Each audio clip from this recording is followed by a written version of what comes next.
Hey my brothers and sisters, it's your boy Zach, and welcome back to some more ZZZ. In this video, we're going to be going over some of the key points that I found in the developers interview that they did. The one where people are talking about, future things that are coming to ZZZ. One of the things I saw that people were mentioning was like PvP and co-op, but I've read the entire thing. I didn't see any of that in there whatsoever, so I don't know where they got that from. This is honestly why I don't take things that people say at face value, because after I saw this stuff, I'm like, okay, I gotta find this interview. Because I keep on seeing people say things about the interview, but I ain't seen it. So I'm not about to just take it without seeing the proof. I need evidence. So I found it. So starting with the first question, ZZZ has changed a lot from the initial version that we saw at launch. While I'm sure that you're happy to be able to satisfy more players with the current version, aren't you a little sad as a creator that the original vision wasn't deemed to be appealing enough? And the answer Zenless gave was, one of the constant challenges faced by a long-running game is change, and we are well aware of this. That's why the development team of Zenless Zone Zero has always been seeking change. Combining game update requirements and player feedback, we explore numerous possibilities during development and select the best ones to present to players. But when content goes live, that's just the beginning. Some gameplay mechanics prove themselves in practice, while others may not meet our expectations, requiring further adjustment. Innovation isn't achieved overnight.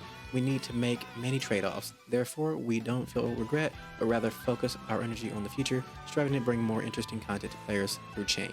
Which honestly can be shown with how the game has changed so much since launch. TVs are gone. They allow all the characters to do alts now, and now we have the miasma mechanic and everything else. So obviously they are trying to change the game in a way that everyone will be satisfied with, which is a really good thing.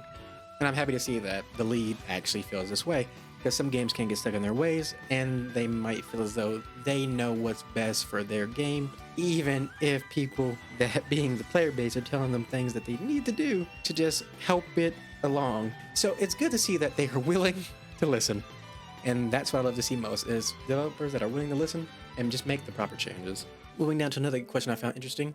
The question is, another big update to the combat system is coming. Can you take us through the reason why you deem more changes necessary and what the future of ZZZ combat will look like? This answer is kind of long, but they said, in version 2.0, to provide players with a more exhilarating combat experience, we've explored and upgraded the sandbox-style combat stages based on Zenless Zone Zero's unique gameplay features. Players will experience 3D combat stages with greater freedom, border exploration space, and more fluid combat encounters. They're talking about the new exploration areas that we are seeing in 2.0. Accordingly, we've made interactive improvements to squad configuration and enemy engagement mechanics to make exploration and combat more streamlined and smooth. Additionally, we've introduced the miasma mechanic, adding more strategic depth to boss stages, which people have their own gripes with the miasma mechanic. I think it's perfectly fine, because I've fought enemies with the miasma mechanic with many different characters, and honestly, as long as you're doing the two things that reduces the bar, you're fine. Those two things being dodge counters and ultimates, because they tell you that those are two things that will decrease that bar very fast, and they really do. So I don't think it's that much of an issue as long as you fight the boss the way you're supposed to. Anyways, continuing the answer, because it's very long. For our long-term combat experience planning, first, regarding more challenging combat gameplay, our team continues to consider how to design in-game content that properly showcases players' combat skill, improves battle techniques, and achieves character progression. In the future, we'll continue to explore and expand more combat-focused gameplay features, such as the simulated battle trial, which I really do like that game mode, coming in version 2.1 to deliver richer action game thrills and satisfy gameplay mechanics. Second, we're exploring ways to balance the need of different player types, from content-focused to action-oriented players.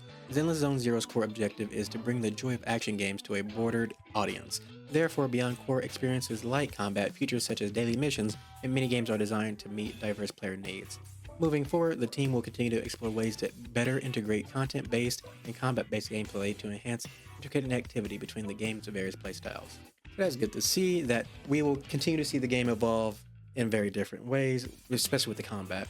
So that's always interesting, because we see that they've tried to bring more characters in that try to have that off-field interactivity with the on-field players. So yeah, we'll see how they keep on changing things. We obviously got in the new specialist type, which is Rupture. So that mixed with, on-field people and also the miasma mechanic. I'm curious to see how much further they can push these unique gameplay styles they're speaking about, because obviously we know that they have a lineup of characters coming. So let's see how different they are from the first set of characters that we got in Season 1. Now this question is actually about the story. So going into Season 2 of the story, what are the lessons the team learned from Season 1 in terms of writing and presentation? So here's the answer. From a narrative perspective, Zenless Zone Zero's early storytelling focused more on presenting individual version chapters, delivering complete story arcs within each version to provide players with a fulfilling narrative experience. Starting from Season 2, we will place greater emphasis on long-term main story development and setup, exploring characters in more depth and showcasing more multidimensional and complex character relationships. Additionally, we are working to integrate narrative more tightly with core gameplay mechanics, such as combining story sequences with 3D stage experiences, allowing players to become more immersed in Zenless Zone Zero story through exploration and combat. So this is a good thing, because that means with Season 2, characters will appear more than just in their initial, version release, so they'll have more importance on the story in an overarching way. So it won't feel like a character is just trying to be sold in that one patch and then they're just forgotten about. They should appear more frequently throughout the story as the entire season progresses, which is a good thing. All right, now this question and answer I actually like a lot. So this one, ZZZ's factions have been the heart of the game since launch, and characters often still have specific bonuses when played with members of the same faction. However, we haven't really seen any more special animations like the ones from Coletta and Ben. Has this feature been dropped for good? And the answer, faction chain attacks is one of the future directions of combat design. Based on Agent's gameplay specialties, we are eager to explore more combat mechanics and possibilities to bring players a more diverse combat experience. So man, I can't wait to see what they do with the factions, because faction attacks, team attacks, I love them. I remember playing the Naruto Storm series and them having those team attacks with the the ninjas. Oh my god, they look so good. Haku and Zabuza's, the ice water drag. Oh my god, it went crazy. Oh, I can't wait to see what little team attacks they come up with. I'm really excited for that. Yeah, but those are all the questions and answers that I found really interesting. Again, I didn't see anything about PvP or co-op, so I don't know where people got that from. Maybe I'm missing a part of the interview, but I'm pretty sure this is the entire thing. I'll leave a link to the interview I'm literally reading from in the comment section below. I say comments in the description. That's what that thing is called. Ha ha ha. But yeah, no, I'll put it in the description, so if anybody else wants to read, the parts I didn't, then you can do that. But yeah, having this as a basis of what they're thinking about for the future of ZZ is really good and makes me have faith. Because, man, it's always scary when there's a game you're really liking and you can see it slowly going downhill. But in ZZ's case, it's honestly just been on an upwards trend in my personal opinion. But anyways, I will see you on the next one. I love you guys, and bye-bye.